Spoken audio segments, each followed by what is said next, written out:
Hello everyone, welcome to Saraswati classes 2.0। Friends, जैसा आपको पता है कि हम आपके प्रीवियस ईयर सेक्शंस कर रहे थे। प्रीवियस ईयर सेक्शंस पे लास्ट हमने 2012 की सीडीपी चाइल्ड साइकोलॉजी एवं पैडागोजी सेक्शंस को किया था। तो आज के सेशंस को हम कंटिन्यू करने वाले हैं और इसके अंतर्गत हम आप 2013 का जो क्वेश्चन पेपर है ये पीवाईक्यूज करेंगे। आज के क्वेश्चन पेपर को प्रॉपर डिस्कशन करेंगे। ये 2013 का क्वेश्चन पेपर रहेगा।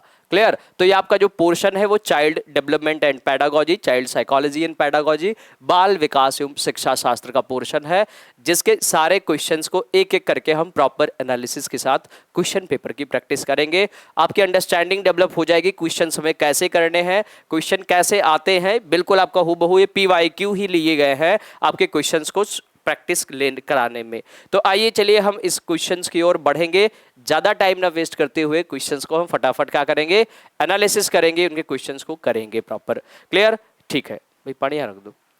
नेक्स्ट वन क्वेश्चन आपका रहेगा, जैसा आपको क्वेश्चन है, answers the following questions by the selecting the most appropriate option. भाई ऐसे आपको ऑप्शंस को चूज करना है जो सबसे उचित विकल्प होगा। सबसे उचित विकल्प वाले ऑप्शंस इसमें आप चूज करेंगे। क्लियर? तो आइए क्वेश्चंस की ओर बढ़ेंगे। आपका क्वेश्चन क्या कह रहा है? The following 3 aspects of intelligence are dealt by Sternberg triarchy theory expect. Question पूछा गया है के अतिरिक्त बुद्धि के निम्नलिखित पक्षों को स्टर्नबर्ग को त्रिरत्न सिद्धांत से संबोधित किया गया है। ये क्वेश्चंस आपके ये रहे, है ना? एसी ऑन करा दो। त्रिरत्न सिद्धांत के ये रहे, तो आपसे पूछा गया कि जो स्टर्नबर्ग का त्रिरत्न सिद्धांत है, इसके अतिरिक्त बुद्धि के निम्न पक्षों को किससे संबोधित किया गया है।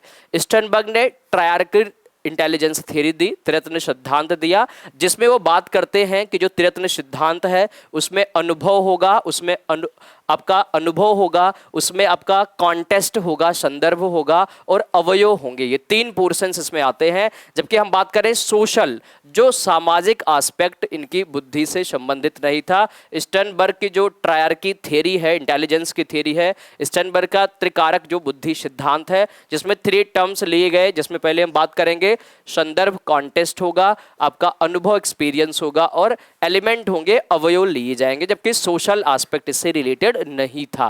क्लियर? तो चलिए हम नेक्स्ट क्वेश्चन की ओर आगे बढ़े। इसी क्रम में हम नेक्स्ट क्वेश्चंस को देख लेते हैं और एक एक करके हम सारे क्वेश्चंस की प्रॉपर प्रैक्टिस करेंगे आज के सेशन में। जैसा आप सभी को क्वेश्चंस प्रॉपर विजिबल होगा, तो चलो हम नेक्स्ट क्वेश्चंस लेते हैं। ये आपके रहेंगे नेक्स्ट क्वेश्चन, थोड़ा आपकी साइज बढ़ा सकते हैं।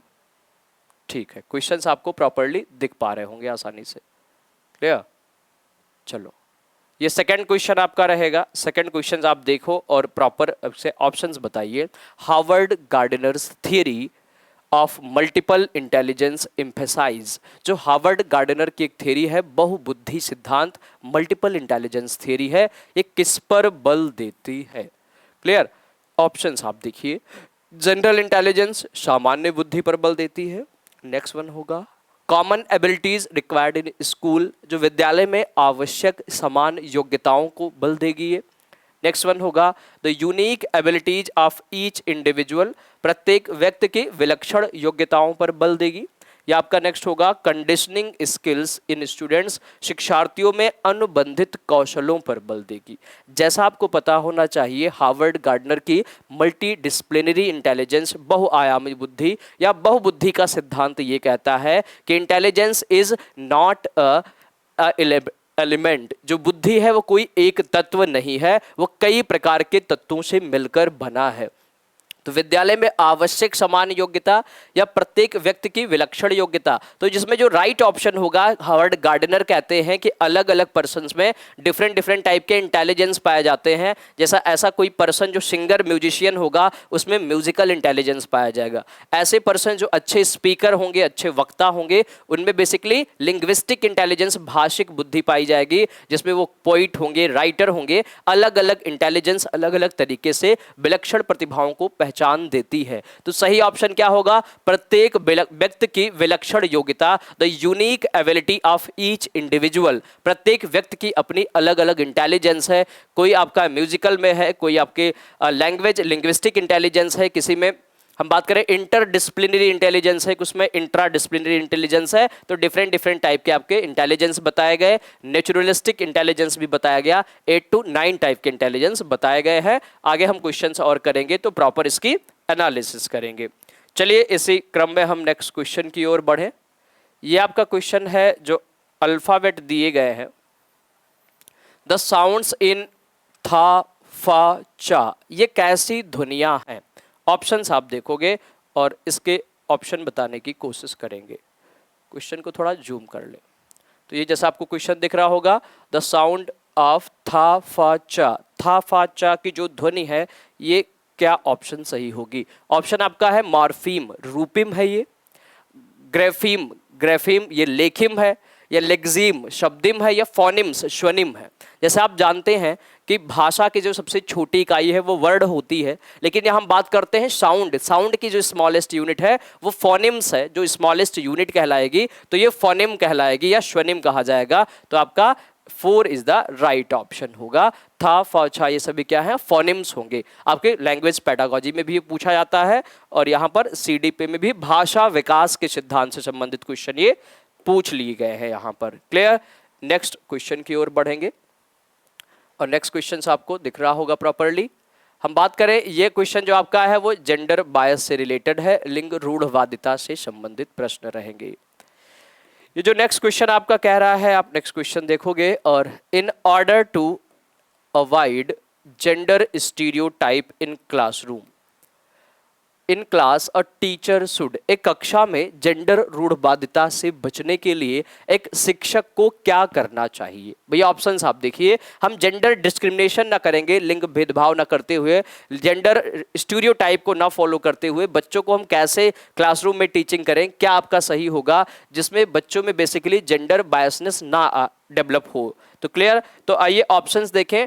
Try to put both boys and girls in non traditional roles, भाई लड़के लड़कियों को एक साथ अपारंपरिक भूमिकाओं में रखना चाहिए। ठीक है, नेक्स्ट ऑप्शन देखेंगे। Appreciate students good work by saying good girl और गुड बॉय, भाई अच्छा लड़का अच्छा लड़की कहकर शिक्षार्थियों के कार्यों की सराहना की जाए। ठीक है, देखेंगे। नेक्स्ट होगा discourages girls from taking part in wrestling, भाई कुश्ती में गर्ल्स को पार्टिसिपेट किया जाए या निरुत्साहित किया जाए, बेसिकली कुश्ती में उन्हें पार्टिसिपेट ना करने दिया जाए। या encourage boys to take risk and bold, लड़कों को जोखिम उठाने और निर्भीक बनाने के लिए प्रोत्साहित किया जाए। तो जैसे ये दो ऑप्शंस आप देख पा रहे होंगे, 3rd और 4, ये सीधे जेंडर स्टीरियोटाइप की बात करते हैं। बेसिकली ये कह रहा है कि गर्ल्स को हम रेसलिंग में नहीं पार्टिसिपेट करने देंगे, ये टोटली जेंडर स्टीरियोटाइप है। बॉयज़ को ही स्पेशली हम केवल रिस्क लेने की क्षमता डेवलप कराएं, ये भी तो पूरी तरीके से जेंडर स्टीरियोटाइप है।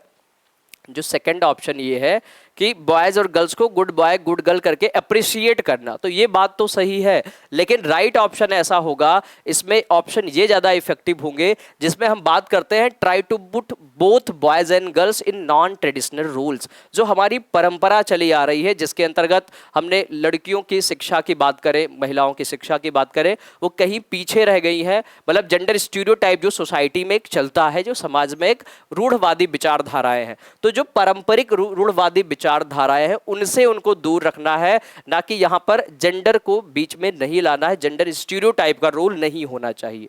तो जो राइट ऑप्शन होगा वो आपका क्या होगा?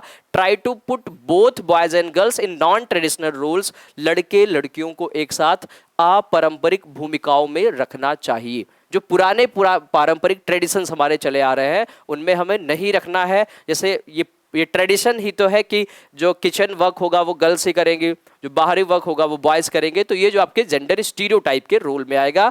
First is the right option होगा, पहला विकल्प सही होगा। क्लियर ना?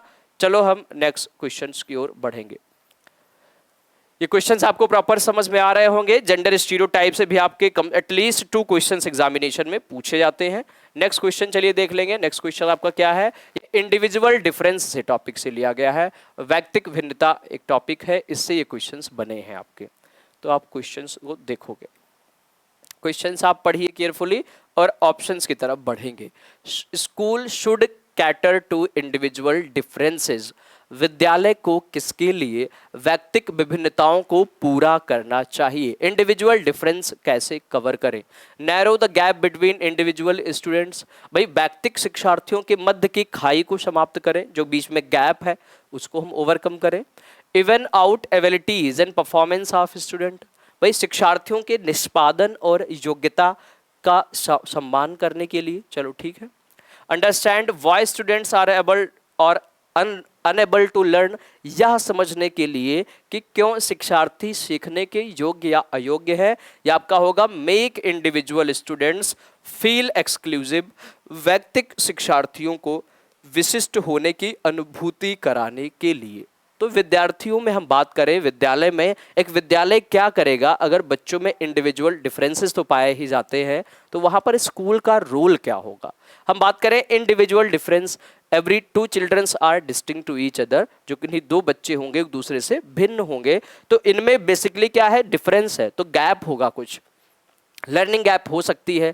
यहाँ ये दिया गया even out abilities and performance of student, शिक्षार्थियों के निष्पादन और योग्यताओं को समान करने के लिए।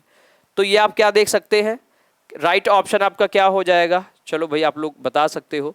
जो आपका राइट ऑप्शन होगा वो सेकंड ऑप्शन होगा, क्योंकि यहाँ बेसिकली ये बात करता है कि जो एबिलिटीज है अलग अलग शिक्षार्थियों की, योग्यताएं और उसके निष्पादन है, परफॉर्मेंस है, उनको इक्वल किया जाए, एटलीस्ट उनको जो गोल दिए जाए वो सेम गोल दिए जाए, तो उनमें इंडिविजुअल जो डिफरेंसेस होंगे वो समाप्त होंगे। तो राइट ऑप्शन आपका क्या हो जाएगा, B is the right option, second सही विकल्प होगा। क्लियर ना। चलिए तो हम नेक्स्ट क्वेश्चन की ओर आगे बढ़ेंगे। नेक्स्ट क्वेश्चन देख लेते हैं। 6 क्वेश्चन क्या है भाई, नेक्स्ट क्वेश्चन आप लोग देखोगे। What kind of support can a school provide to address the individual differences in students? शिक्षार्थियों में व्यक्तिक विभिन्नताओं को संबोधित करने के लिए एक विद्यालय किस प्रकार का सहयोग उपलब्ध करवा सकता है।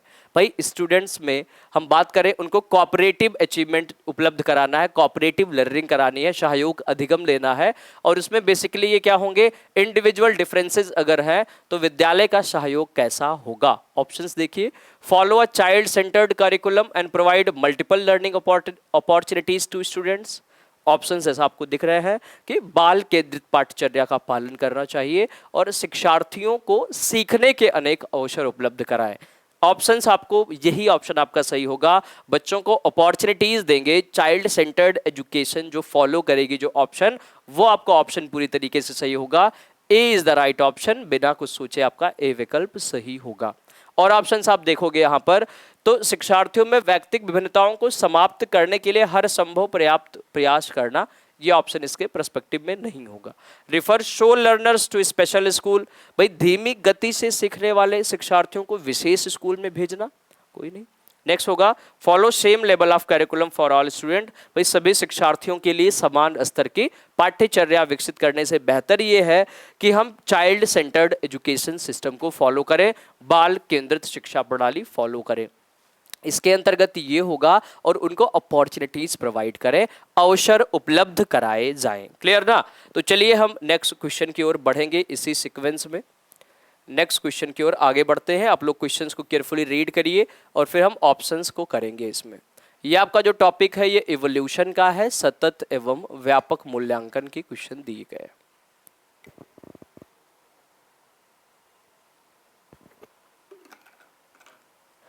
तो चलिए भाई इसे हम कंटिन्यू करेंगे। ये क्वेश्चंस आप कर लोगे, तो 2013 लिखा ही रह गया।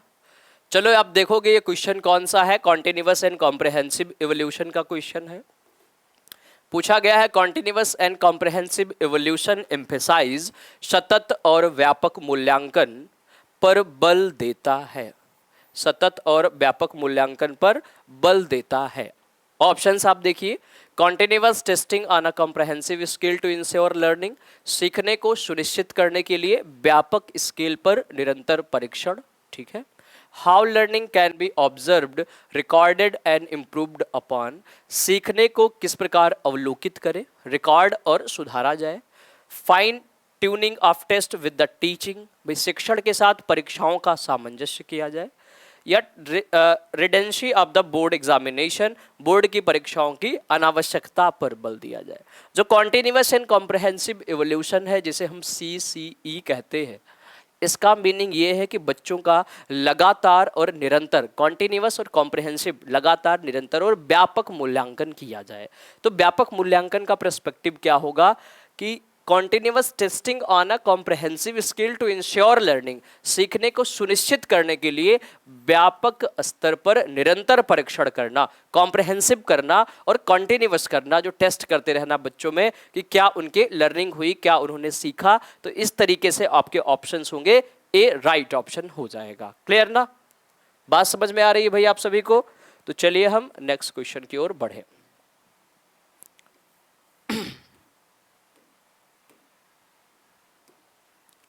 आइए नेक्स्ट क्वेश्चन देखते हैं इसी सीक्वेंस में।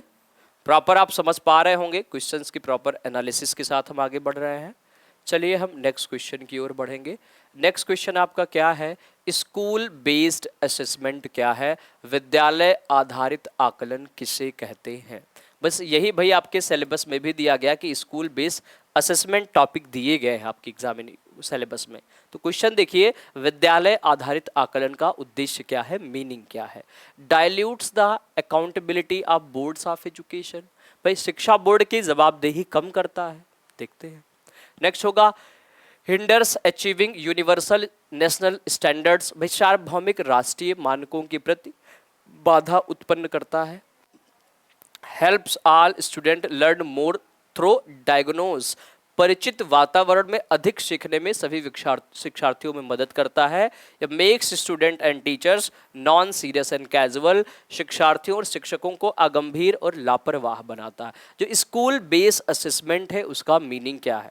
स्कूल बेस असेसमेंट की बात करें तो जो स्कूल बेस असेसमेंट होगा, ऑप्शंस हैं dilute the accountability of boards of education, शिक्षा बोर्ड की जवाबदेही कम करता है। ये आपके ऑप्शन सही होंगे, क्योंकि जब स्कूल बेस असेसमेंट कराएंगे तो वहां पर आपके फॉर्मेटिव असेसमेंट होंगे, समेटिव असेसमेंट होंगे। स्कूल बेस असेसमेंट बोर्ड से डिफरेंस होगा। तो आपका जो राइट ऑप्शन होगा वो क्या हो जाएगा? हाँ जी, 1 सेकेंड। तो ऑप्शन और आप देख सकते हो, थर्ड ऑप्शन क्या है? Help all student learn more through diagnosis, भाई विद्यालय में ही उपचार के द्वारा शिक्षा दी जाती है, रेमेडियल क्लासेस चलाए जाते हैं। राइट ऑप्शन 1 ना होकर थर्ड आपका यहाँ ज्यादा मोस्ट अप्रोप्रिएट है, क्योंकि परिचित वातावरण में अधिक सीखने में सभी शिक्षार्थियों की ये मदद करता है। राइट वन ऑप्शन सी आपका होगा, third one is the right हो जाएगा। Very good. चलिए इसी सीक्वेंस में आगे की ओर बढ़ेंगे।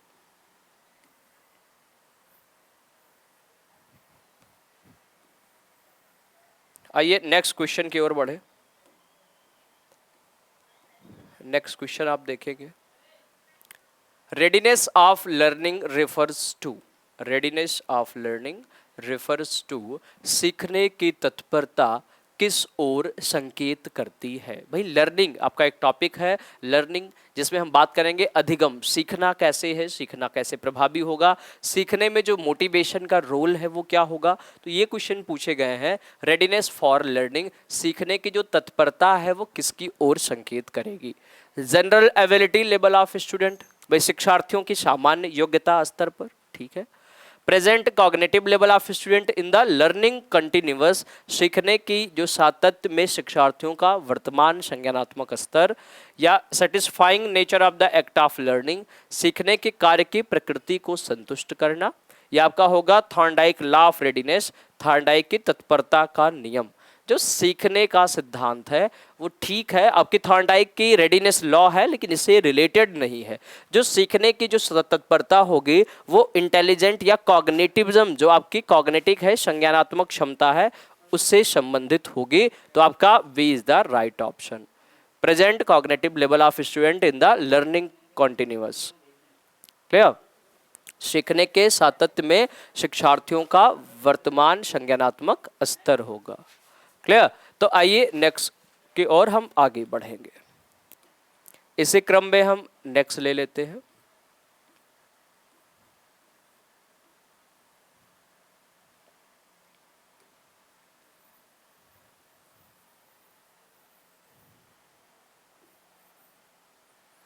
चलिए नेक्स्ट क्वेश्चन आपके रहेंगे,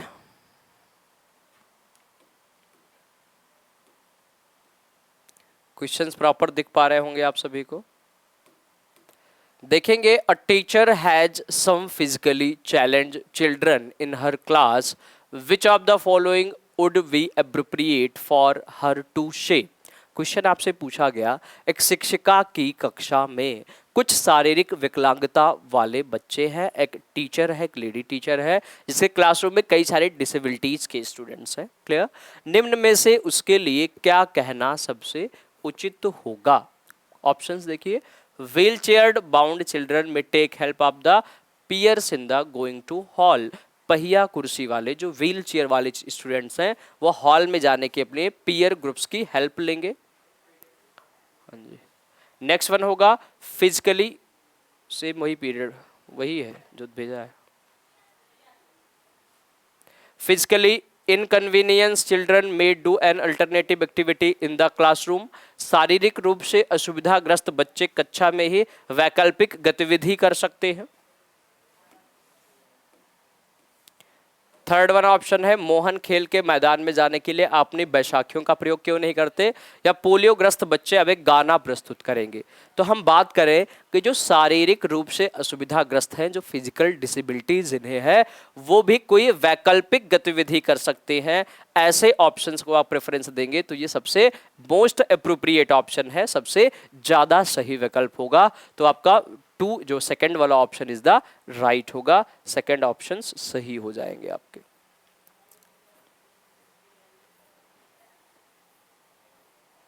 क्लियर। आइए नेक्स्ट क्वेश्चन की ओर आगे बढ़े।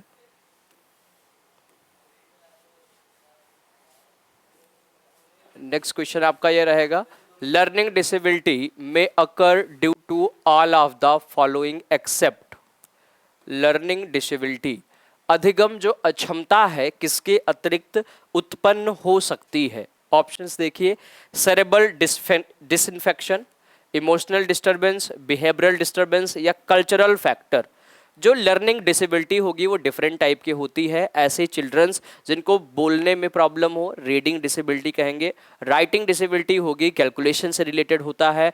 हम बात करें हैंड आई कोऑर्डिनेशन से होता है। तो अलग अलग टाइप के लर्निंग डिसेबिलिटी से क्वेश्चन पूछे आते हैं, जैसे डिसलेक्सिया, डिस्ग्राफिया, डिस्कैलकुलिया, है ना, डिस्थीमिया, डिफरेंट टाइप के हैं। तो जो सेरेब्रल डिसफंक्शन है ये मेंटली रिटार्डेड चिल्ड्रन से रिलेटेड होगा, ये आपके लर्निंग डिसेबिलिटी का एक हिस्सा है। इमोशनल डिस्टर्बेंस, इमोशनल इंटेलिजेंस की बात करें, सांवेगिक रूप से जो विघ्न होगा वो भी आपकी अधिगम अक्षमता का एक हिस्सा होगी। हम बात करें बिहेवियरल डिस्टर्बेंस, ये भी ऑप्शन सही है। जबकि कल्चरल जो फैक्टर्स होते हैं, सांस्कृतिक कारक होंगे, ये कोई लर्निंग डिसेबिलिटी के फैक्टर्स में नहीं आएंगे, ये लर्निंग डिसेबिलिटी से डिफरेंस होंगे। तो राइट ऑप्शन होगा कल्चरल फैक्टर। क्लियर है बात। चलिए उसी पेज में सारे पीडीएफ्स हैं। हाँ, नेक्स्ट वन की बात करेंगे, एन इंक्लूसिव एजुकेशन, एक समावेशी विद्यालय। इसी में हाँ जी हिंदी में, हाँ जी हाँ जी। एन इंक्लूसिव स्कूल, एक समावेशी विद्यालय में ऑप्शन क्या होगा। कोई इंक्लूसिवनेस स्कूल है, इंक्लूसिव एजुकेशन को बढ़ावा देगा, तो उसमें राइट ऑप्शन आपके क्या हो जाएंगे। ऑप्शंस आपको दिख रहे होंगे, थोड़ी साइज छोटी कर लेते हैं, ठीक। ऑप्शंस आपको प्रॉपर विजिबल होंगे। एक एन इंक्लूसिव स्कूल, एक समावेशी विद्यालय किसको प्रायोरिटी देगा। Is committed to improve the learning outcomes of all students irrespective of their capability. भाई शिक्षार्थियों की क्षमताओं की परवाह किए बिना सभी के लिए अधिगम परिणामों की को सुधारने के लिए प्रतिबद्ध करना, ठीक है।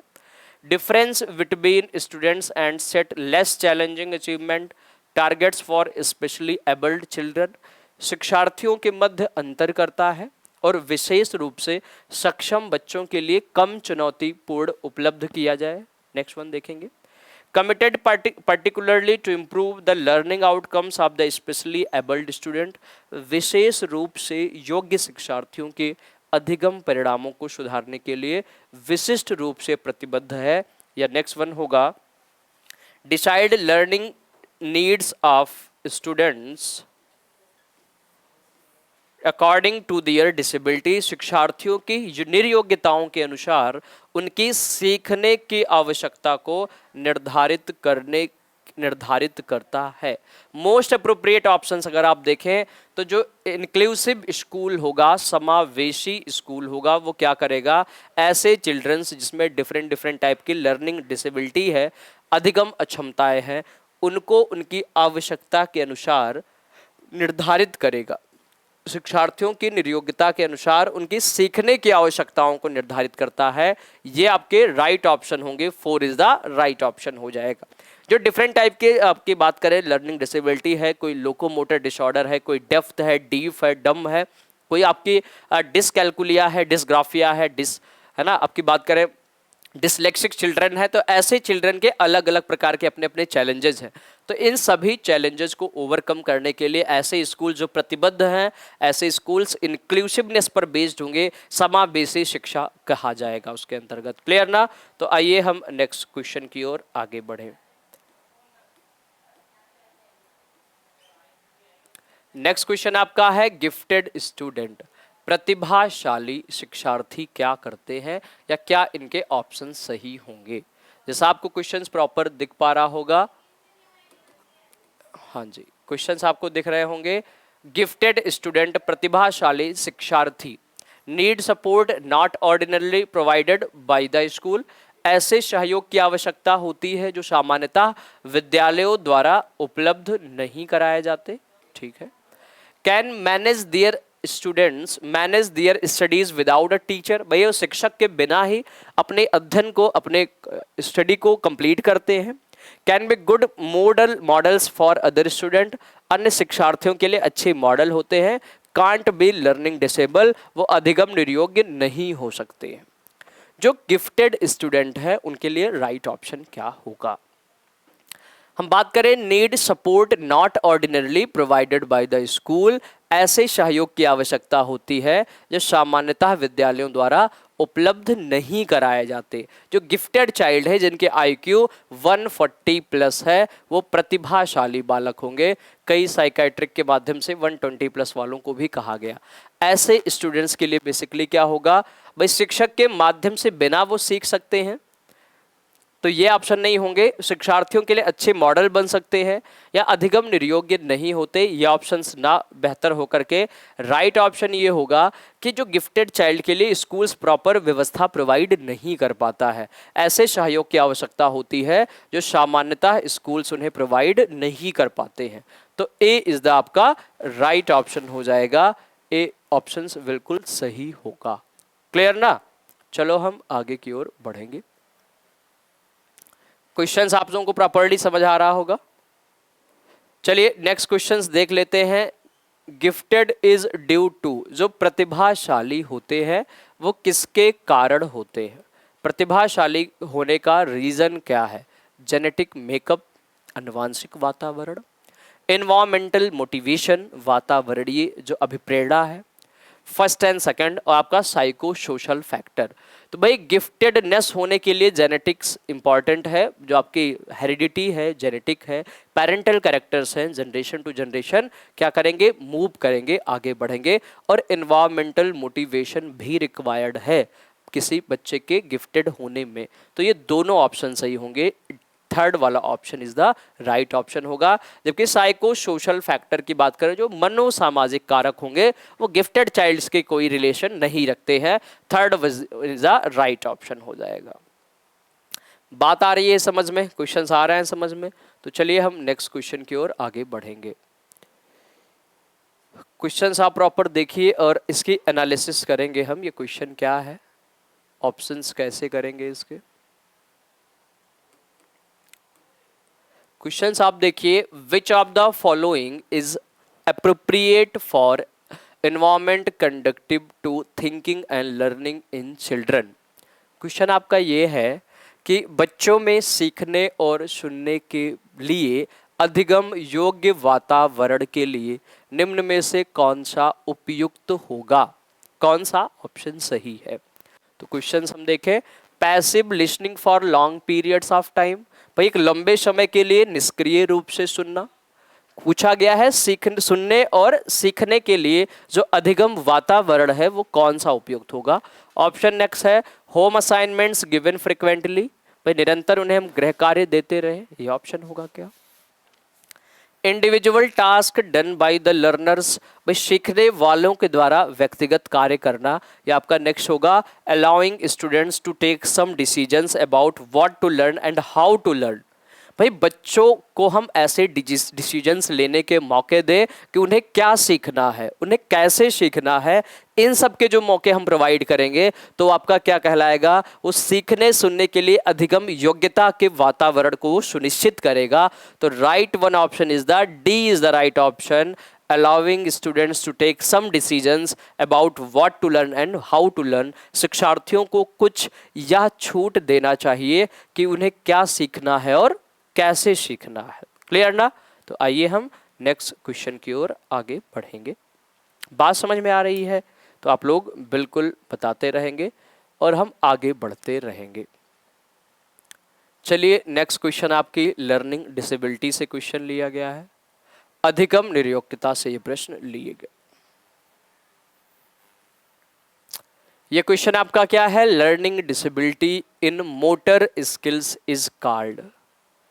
हम बात करें गतिक कौशलों में अधिगम निर्योग्यता क्या कहलाती है। जैसा आपको बताया गया, जो लर्निंग डिसेबिलिटी है डिफरेंट डिफरेंट टाइप की, जैसे आपके dyslexia, dyscalculia, dysgraphia, dyspraxia. Dyspraxia is the learning disability is based on hand-eye coordination। इसे हम मोटर डिसेबिलिटी भी कहेंगे। गतिक कौशलों में भी अधिगम निर्योग्यता कहलाती है। तो राइट ऑप्शन होगा dyspraxia is the right option. ये क्वेश्चन 2021 में कई बार पूछे गए, कई सेट्स एग्जाम में पूछे गए। क्लियर ना? तो आइए ये बात क्लियर होती है, ए इज द राइट ऑप्शन होगा, डिस्प्रेक्सिया कहलाएगा। समझ पा रहे हैं आप सभी? तो आइए नेक्स्ट क्वेश्चन की ओर आगे बढ़ेंगे। नेक्स्ट क्वेश्चन आपका कौन सा रहेगा, लर्निंग डिसेबिलिटी अधिगम निर्योग्यता क्या है। Options is a stable state, एक अस्थाई चर है, इज अ वेरिएबल स्टेट, एक चर अवस्था है, स्थिर चर है, एक चर अवस्था है। नेक्स्ट वन आपका होगा नीड नॉट इम्पेयर फंक्शंस, ये जरूरी नहीं है कि कार्य पद्धति को हानि पहुंचाए, या does not improve with appropriate input, या समुचित निवेश के साथ सुधार योग्य नहीं होता। तो ऑप्शंस आप देखो और क्वेश्चंस कितना इंटरेस्टिंग पूछा गया है। पूछा जाए कि लर्निंग डिसेबिलिटीज और अधिगम निर्योग्यता है वो क्या है। तो लर्निंग डिसेबिलिटी जैसे हम बात करें डिसकैल्कुलिया, डिसग्राफिया, डिसलेक्सिक चिल्ड्रन की बात करें, सिंपली आप एग्जांपल ले लो तारे ज़मीं पर, जहाँ पर बेसिकली क्या था, बच्चे को जो वर्ड्स थे वो अपोजिट दिखते थे, वो शॉ को वाज देखता है। मैंने लास्ट क्वेश्चंस कराए थे, वो न्यूक्लियर को अनक्लियर पड़ता है। ये रीज़न क्या है, बच्चे का जो मेंटल पैटर्न है वो चेंज है, ये जेनेटिक है। तो क्या इसे हम कम नहीं कर सकते? देखिए इसका इलाज तो पॉसिबल नहीं है, इसकी रेमेडी नहीं होगी, लेकिन इसे हम अलग अलग टीचिंग मेथड, टीचिंग अप्रोच के साथ इसे हम ओवरकम कर सकते हैं। या एक वेरिएबल तो है, एक चर अवस्था तो है, लेकिन इसमें हम मॉडिफिकेशन कर सकते हैं। ये चर है तो इसमें हम परिवर्तन कर सकते हैं। अगर ये कांस्टेंट होता, अचर होता, तो इसमें चेंज ना कर पाते। देखो आपने पढ़ा होगा वेरिएबल, नॉन वेरिएबल्स, चर और अचर राशियां। तो कांस्टेंट अगर है तो कोई चेंजेस नहीं होगा, अगर चर राशि है तो इनमें हम परिवर्तन कर सकते हैं अलग अलग टीचिंग मेथड्स के यूज से। आप देखिए मूवी तारे ज़मीं पर, जहां पर जो एक्टर आमिर खान है वो उस बच्चे की जो प्रॉब्लम्स है, लर्निंग डिसेबिलिटी उसे होती है, लास्ट में उसे सीखने के वो योग्य बना देता है, उसे एक ऐसा इन्वायरमेंट क्रिएट करता है जहाँ बच्चा खुद ही अपने तरीके से सीख पाता है चीज़ों को। तो ये बात क्लियर हुई, राइट ऑप्शन होगा इज अ वेरिएबल स्टेट, यह एक चर अवस्था है। क्लियर है ना कॉन्सेप्ट? तो चलिए हम नेक्स्ट क्वेश्चन की ओर आगे बढ़ेंगे। बात समझ में आ रही है भाई आप सभी को? आगे की ओर हम बढ़े। ये क्वेश्चंस हर बार पूछे आते हैं, अलग अलग अप्रोच से पूछे जाते हैं।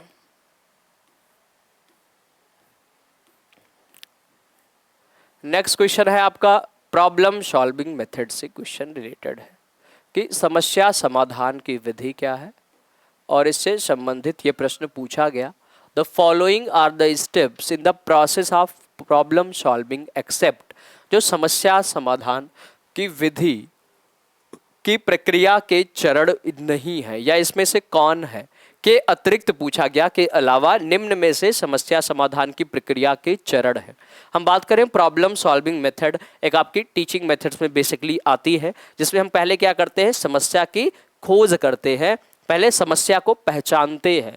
पहला होगा आइडेंटिफिकेशन ऑफ अ प्रॉब्लम, फिर क्या होगा, समस्या को छोटे पार्ट्स में हम डिवाइड करेंगे, छोटे हिस्सों में बांटेंगे, फिर आपका क्या होगा, संभावित युक्तियों की खोज करेंगे, एक्सप्लोर पॉसिबल स्ट्रेटजीज करते हैं। लेकिन समस्या समाधान में हम रिजल्ट ओरिएंटेड वर्क नहीं करते, बेसिकली हम परिणाम की आशा नहीं करेंगे। ऑप्शन होगा एंटीसिपेट आउटकम्स, परिणामों की हम आशा नहीं करेंगे, ये स्टेप इसमें नहीं आएगा। तो right option 4 is the right हो जाएगा। जो लर्निंग बेसिकली हम बात करें प्रॉब्लम सॉल्विंग मेथड में ये स्टेप्स नहीं होंगे। क्लियर है ना, ऑप्शन समझ आ रहे हैं आप सभी को? तो चलिए हम आगे बढ़ेंगे। तो आपका 4 इज द राइट ऑप्शन होगा। चलिए अब ये पैडागोजी के क्वेश्चंस आ गए कि एक टीचर को क्या करना है, एक शिक्षक के लिए ये ऑप्शंस कौन से ज्यादा बेहतर होंगे, तो ये आप बताइएगा।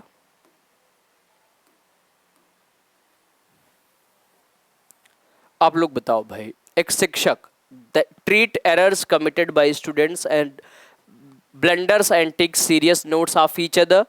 भाई शिक्षार्थियों द्वारा की गई त्रुटियों को एक भयंकर भूल के रूप में लेना चाहिए और प्रत्येक त्रुटि के लिए गंभीर टिप्पणी देनी चाहिए। तो क्या एक अच्छे टीचर की ये विशेषता होगी क्या? बिल्कुल नहीं।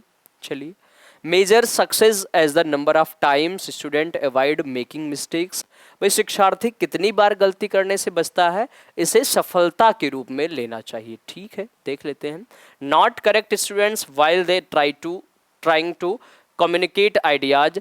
जब शिक्षार्थी विचारों को संप्रेषित करने की कोशिश कर रहे हो तो उन्हें ठीक नहीं करना चाहिए। या focus more on lecturing and provide a foundation for knowledge. व्याख्यान पर अधिक जोर देना और बच्चे की फाउंडेशन आधार उपलब्ध कराना। तो सही ऑप्शन क्या होगा भाई? ऐसे ऑप्शन सही होंगे जो चाइल्ड सेंटर्ड की ओर होंगे।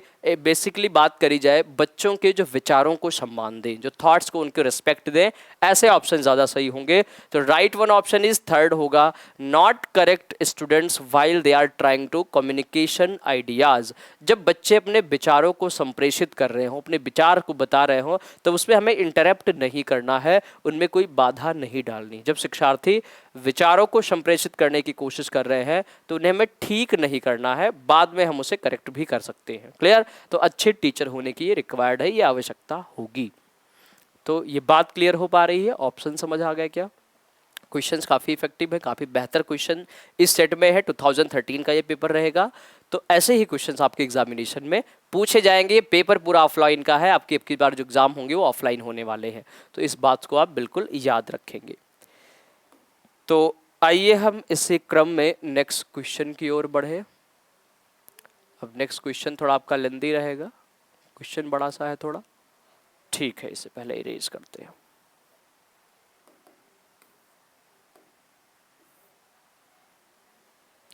ठीक, नेक्स्ट क्वेश्चन देखें। नेक्स्ट क्वेश्चन आपका क्या है? Seema is desperate to score A+ grade in an examination. Seema is desperate to score A+ grade in examination as the enters in the examination hall and the examination begins. She become extremely nervous. Her feet go cold. Her heart start pounding and she is unable to answer properly. The primary reason for this is that. Clear?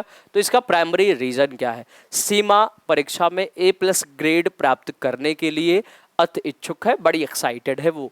जब वो परीक्षा भवन में दाखिला लेती है तो वह परीक्षा प्रारंभ होती है, उसमें वह अत्याधिक नर्वस हो जाती है, उसके पांव ठंडे पड़ जाते हैं, उसके हृदय की धड़कन तेज हो जाती है, वह उचित तरीके से उत्तर नहीं दे पाती। इसका मेन रीजन क्या है? Main problem of this is that. तो आपका ये सही विकल्प कौन सा होगा? ऑप्शंस आप देखिए, ऑप्शंस बड़े इंटरेस्टिंग भी हैं इसके। ऑप्शंस आप देखो, सही पता चल जाएगा आपको सही ऑप्शन क्या होगा। ऑप्शंस आप केयरफुली देखकर बताओगे राइट क्या हो जाएंगे। ठीक, ऑप्शंस देखिए। She may not be very confident about her preparation, शायद वह अपनी तैयारी को लेकर काफी आत्मविश्वासी नहीं है। ठीक है। She may be thinking accessibly about the result of this examination, शायद वह इस परीक्षा के परिणाम के बारे में बहुत अधिक सोचती है। नेक्स्ट वन होगा invigilator teacher on duty may be her class teacher and she is of very strict nature. भाई जो निरीक्षिका है, जो इन्विगिलेटर है, शिक्षिका जो ड्यूटी पर है, वह उसकी कक्षा अध्यापिका हो सकती है और वह स्वभाव में बड़ी कठोर है। इसको देखकर वो डर गई। चलिए देखते हैं। और she may not be able to deal with the sudden emotional outcomes. Options आप देखें। शायद वह अकस्मात संवेगात्मक आवेग का सामना नहीं कर पाई। तो राइट ऑप्शन आपका क्या होगा? हम बात करें इमोशनल मैनेजमेंट करना, संवेगों पर अपने नियंत्रण कर पाना। कई सिचुएशन में हमें नर्वसनेस आती है, नर्वस हो जाते हैं। जैसे एग्जामिनेशन हॉल में हम एग्जाम सीटेड का देने जा रहे हैं, कई बार हमें नर्वसनेस फील होती है या हमारी वो परफॉर्मेंस निकल के नहीं आ पाती प्रॉपरली।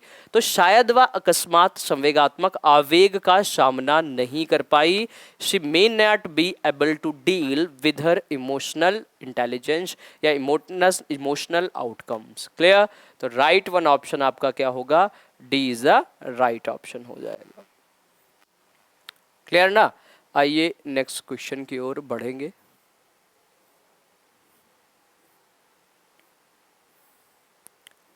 ये आपके रहेंगे which of the following cognitive verbs are used to analysis the information given. निम्न में से कौन सी संज्ञानात्मक क्रिया दी गई सूचना के विश्लेषण के लिए प्रयोग में लाई जाती है? ऑप्शंस आप देखें।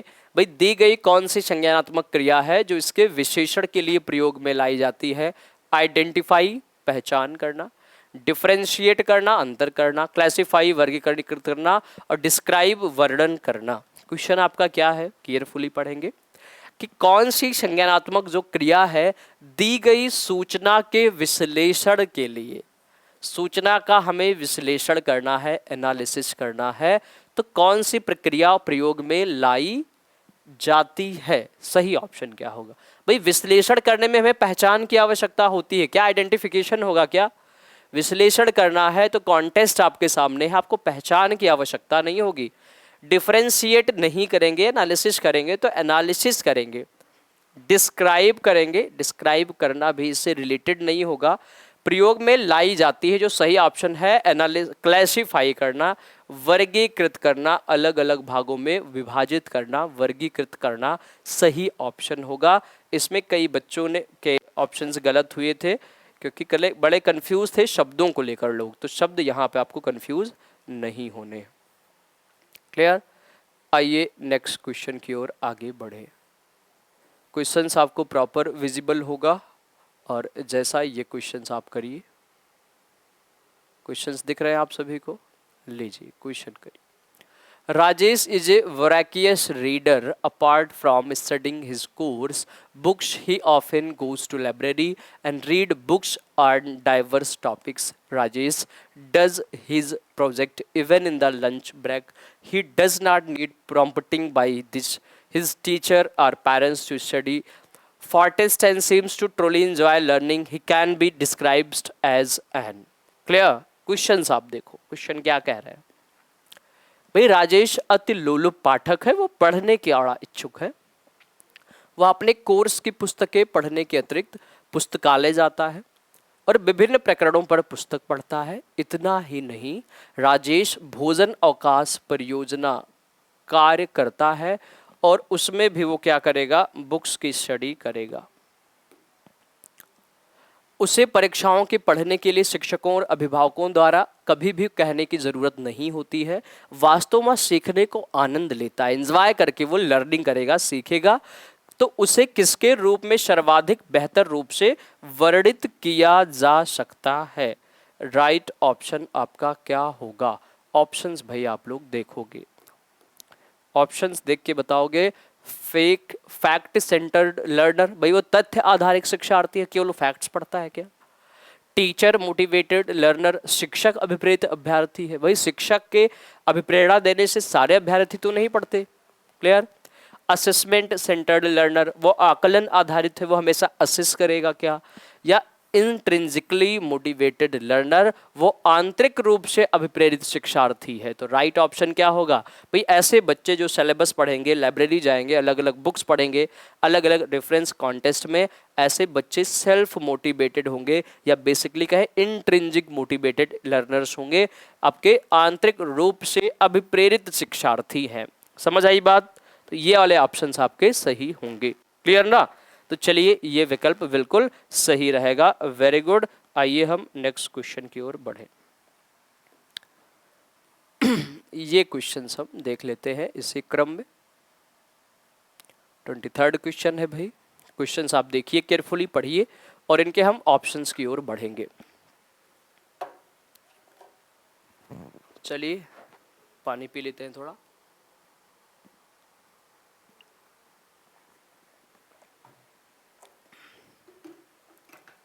आइए देखेंगे।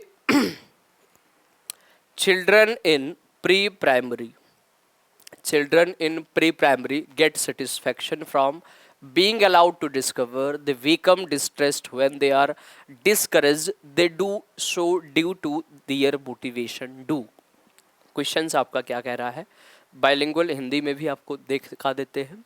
यदि पूर्व प्राथमिक स्तर पर बच्चों पर खोज की अनुमति दे दी जाए, यह प्री प्राइमरी लेवल पर बच्चों को कहा जाए डिस्कवरी लर्निंग करिए, खोज अधिगम करिए, तो वो संतुष्ट हो जाते हैं। क्लियर। जब उन्हें हतोत्साहित किया जाता है तो वे व्यथित हो जाते हैं। वह ऐसा कि उनकी अभिप्रेरणा किसके कारण होता है, पर रिड्यूस दियर इग्नोरेंस, उनकी उपेक्षा को कम करने से, एफिलेट विद द क्लास, कक्षा के साथ संबद्ध होने से, create disorder in the class, कक्षा में अव्यवस्था फैलाना, या हम बात करें एक्सरसाइज दियर पावर, अपनी शक्तियों का उपयोग करना। क्वेश्चन पूछा गया जब उन्हें हम हतोत्साहित कर दें तो वो क्या होंगे, वो व्यथित हो जाएंगे, दुखी हो जाएंगे। तो ये क्या करेंगे, इससे क्या होगे, रिड्यूस दियर इग्नोरेंस। हम क्या ऑप्शन सही होगा, उनकी अपेक्षा को हम कम कर दें, उपेक्षा को हम कम करें तो हतोत्साहित नहीं होंगे। क्लियर। तो राइट ऑप्शन होगा ए। क्लियर ना। चलिए नेक्स्ट ऑप्शन की ओर बढ़ेंगे।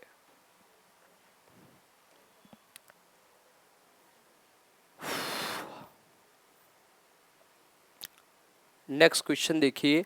Understanding human growth and development enables a teacher to, मानव बुद्धि एवं विकास, मानव वृद्धि एवं विकास बेसिकली ये है, ग्रोथ एंड डेवलपमेंट है, वो शब्द बुद्धि लिख दिया गया है, थोड़ा इसे हम करेक्ट कर देंगे। ये लिखा है वृद्धि, वृद्धि एवं विकास के ये कॉन्सेप्ट हैं। ग्रोथ एंड डेवलपमेंट की समझ शिक्षक को किसके योग्य बनाती है। Given control of learners emotions while teaching, भाई शिक्षण के समय शिक्षार्थियों के संवेगों पर नियंत्रण करने पर। क्लियर। नेक्स्ट वन होगा be clear about teaching diverse learner, विविध शिक्षार्थियों के शिक्षण में प्रयोग के लिए, विविध शिक्षार्थियों में शिक्षण के बारे में स्पष्टता। Tell students how they can improve their lives, शिक्षार्थियों को यह बताने कि वे अपने जीवन में कैसे सुधार करें। या practice her teaching in an unbiased way, basically निष्पक्ष रूप से अपने शिक्षण अभ्यास के लिए। राइट ऑप्शन आपका क्या हो जाएगा, जो ह्यूमन ग्रोथ एंड डेवलपमेंट है, मानव वृद्धि एवं विकास का जो कॉन्सेप्ट है वो किसके सीखने पर जोर देता है। Given control of learners emotion while teaching, या to clear about teaching diverse learners. तो राइट ऑप्शन होगा to clear about teaching diverse learners, जो विविध प्रकार के शिक्षार्थी हैं उनके बारे में हमें जानने में सबसे हेल्प मिलती है कि बच्चों में डिफरेंसेस कैसे होंगे। कुछ मेंटली हम बात करें आईक्यू लेवल पे डिफरेंस है, अलग अलग तरीके से लोगों में डिफरेंस पाई जाएगी, बच्चों में पाई जाएगी। क्लियर। हम नेक्स्ट वन की ओर आगे बढ़ेंगे। नेक्स्ट क्वेश्चन की ओर आगे बढ़े। 25th क्वेश्चन नंबर रहेगा ये। हाँ जी। Which of the following is true, निम्न में से कौन सा कथन सही है। Which of the following is a true, सही ऑप्शन कौन सा है। Development and learning are unaffected by socio cultural context. विकास और सीखना सामाजिक सांस्कृतिक संदर्भ से अप्रभावित होते हैं। कौन सा कथन सत्य है? तो जैसा आप देख रहे होंगे, students learn only in a certain way. शिक्षार्थी निश्चित तरीके से सीखते हैं, ठीक है ना। Play is a significant for cognition and socio competence. खेलना संज्ञान और सामाजिक दक्षता के लिए सार्थक है। और आपका होगा questioning bye teachers constraint cognitive development. शिक्षक द्वारा जो प्रश्न पूछना संज्ञानात्मक विकास में बाधक है। तो राइट ऑप्शन आपका क्या होगा? भाई हम बात करें प्लेइंग, जो खेलते हैं बच्चे, उसमें उनके कॉग्निटिव और सोशल दोनों बिहेवियर में चेंज आते हैं। खेलना संज्ञान और सामाजिक दक्षता के लिए सार्थक है। 3 आपका राइट ऑप्शन हो जाएगा। अंडरस्टैंड? आइए हम नेक्स्ट क्वेश्चन की ओर बढ़ें।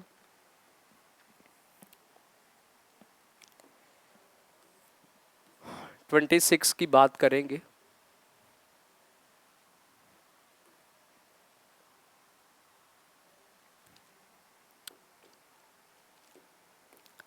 Which of the following is true about the role of heredity and environment in the development of a child? बच्चे के विकास में आनुवंशिकता और वातावरण की भूमिका के बारे में कौन सा कथन सही है? हेरिडिटी और एनवायरनमेंट से ये क्वेश्चन पूछा गया कि क्या रिलेशन होगा। The relative contribution of peers and genes are not additive. भाई समवयस्कों और पैतृकों का सापेक्ष योगात्मक योगदान नहीं होता, ठीक है। Heredity and environment do not operate together. तो आनुवंशिकता और वातावरण क्या एक दूसरे से संबंधित नहीं है, वह परिचालित नहीं है। Prosperity is related to environment while actual development requires heredity. सहज रुझान वातावरण से संबंधित है, जबकि वास्तविक विकास के लिए आनुवंशिकता जरूरी है। अब both heredity and environment contribute 50% each in the nature की बात करें, आनुवंशिकता और वातावरण प्रत्येक का जो योगदान है वो 50-50% होता है। राइट ऑप्शन कौन सा होगा? कौन सा कथन सत्य है कहता है? क्लियर? तो 50-50% कंट्रीब्यूशन नहीं है, ये गलत ऑप्शन होगा। सहज रुझान वातावरण से आते हैं, जबकि वास्तविक विकास आनुवंशिकता से आता है, ये कोई फैक्टर नहीं है, ये ऑप्शन सही नहीं होंगे, ये गलत होगा। आनुवंशिकता और वातावरण एक दूसरे से संबंधित होते हैं, इनका डेवलपमेंट में रोल होगा, तो ये ऑप्शन भी गलत होंगे, नहीं लिखा हुआ है। हम बात करें कौन सा कथन सत्य है, इसने कहा है जो पियर्स ग्रुप है, समवयस्क है और जेनेटिक्स है, पैतृक है, इन दोनों का सापेक्ष योगात्मक योगदान नहीं होता है। बिल्कुल सही है, ये नहीं होता है। The relative contribution of peers and genes are not additive. Additive basically कहेंगे समवयस्क और पैतृकों का सापेक्ष योगदान का योगात्मक नहीं होता है। क्लियर है? आइए नेक्स्ट क्वेश्चन की ओर बढ़े। नेक्स्ट क्वेश्चन आप देखेंगे, सोशलाइजेशन इज, सामाजिकरण की प्रक्रिया क्या है? क्वेश्चंस आप देखो, इतने प्यारे क्वेश्चंस हैं ये टॉपिक के। सोशलाइजेशन इज, सामाजिकरण की प्रक्रिया क्या है? Report between teacher and taught, शिक्षक एवं पढ़ाए गए के बीच संबंध। Process of modernisation of society, भाई समाज के आधुनिकीकरण की प्रक्रिया। एडॉप्टेशन ऑफ सोशल नॉर्म्स, समाज के मानदंडों के साथ अनुकूलन, या हम बात करें चेंज इन सोशल नॉर्म्स, सामाजिक मानदंडों में परिवर्तन।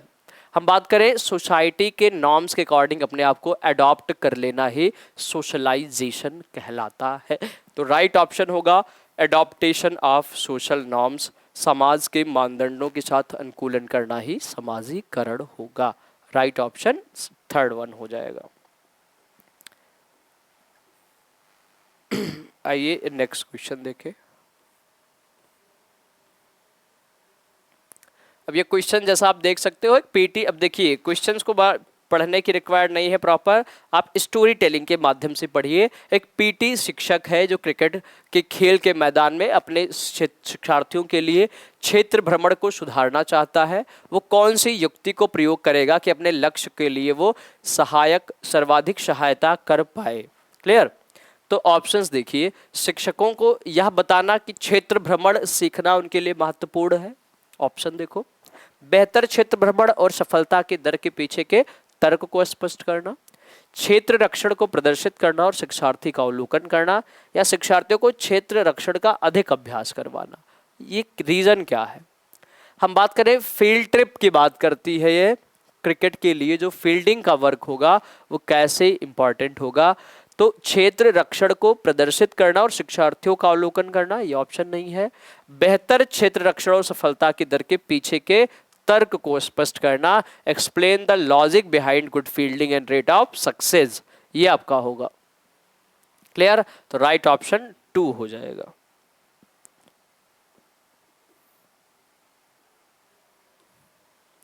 चलिए बस आपके ये क्लासेस, ये आपका जो ओवर हो जाएगा। ये चलिए मैथ्स पोर्शन आ गया था। 29 क्वेश्चन ये रहेगा। 29 क्वेश्चन आप देखिए, स्टोरी टेलिंग से ही क्वेश्चन पूछ ले आते हैं कि एक शिक्षिका है, अपने शिक्षार्थियों को इस रूप से मदद करना चाहती है कि वह एक स्थिति को अनेक दृष्टिकोणों की सराहना कर सके। वह विभिन्न समूहों में एक स्थिति पर वाद विवाद करने के अवसर उपलब्ध कराती है। वाइगॉत्स्की के परिप्रेक्ष्य के अनुसार उसके शिक्षार्थी विभिन्न दृष्टिकोण को अलग तरीके से लेंगे, अलग तरीकों की स्थितियों से लेंगे और उस परिप्रेक्ष्य में विकास करेंगे। तो सही ऑप्शन क्या होगा? ऑप्शन क्वेश्चन आप देखें। एक शिक्षिका है, अपने शिक्षार्थी को इस रूप से मदद करना चाहेगी कि एक स्थिति में अपने दृष्टिकोण की सराहना कर सके, विभिन्न समूह में एक स्थिति पर वाद विवाद करके अवसर उपलब्ध कराए। पूछा गया वाइगॉत्स्की के परिप्रेक्ष्य के अनुसार शिक्षार्थी विभिन्न दृष्टिकोण को किसमें तरीके से स्थिति को अनेक परिप्रेक्ष्य में विकसित करेगी। तो सही ऑप्शन क्या होगा?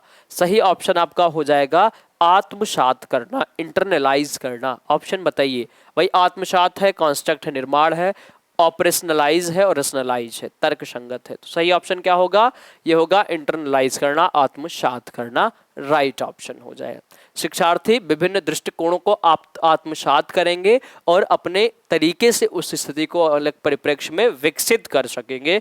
राइट ऑप्शन ए होगा। ज्यादा टाइम ना लेते हुए क्वेश्चंस को हम करेंगे।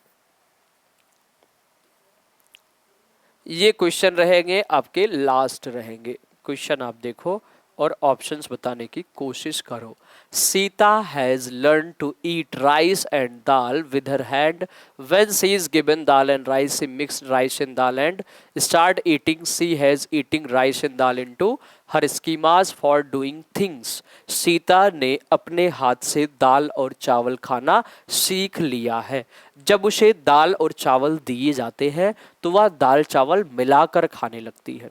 उन चीज़ों को करने के लिए अपने स्कीमा में दाल और चावल खाने को उसने क्या किया है? भाई schema is a mental pattern of knowledge, ये जो ज्ञान का एक मानसिक चित्रण बनाता है। तो जब बच्चे के पास दाल और चावल मिलता है तो उसे मिला के खाने लगती है। तो उसमें स्कीमा था, नॉलेज था, उसमें उसने किया क्या? उसमें इसने क्या किया? अडॉप्ट किया है, अनुकूलन किया है। राइट ऑप्शन एकोमोडेशन, समायोजन नहीं होगा।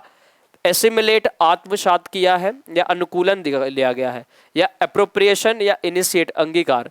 तो उसने एसिमिलेट किया है, आत्मसात या अनुकूलन कहेंगे बेसिकली। तो राइट वन ऑप्शन क्या होगा? एडॉप्टेशन या एसिमिलेशन शब्द लिया जाएगा, आत्मसातीकरण या अनुकूलन करना कहा जाएगा। Clear friends? तो ये रहेंगे आपके पूरे टॉपिक्स। कैसा लगा आपको क्लास? आप लोग जरूर बताइए। और ये सेशंस आपको कैसे लगे? हमने ज़्यादा टाइम ना लेते हुए आपके सारे 30 क्वेश्चंस की प्रॉपर एनालिसिस के साथ हमने क्लासेस ली है। तो चलिए फ्रेंड्स, इस सेशन को आज यहीं तक रखते हैं। Thank you so much to all. Thanks for watching my video. Take care, bye bye. Okay.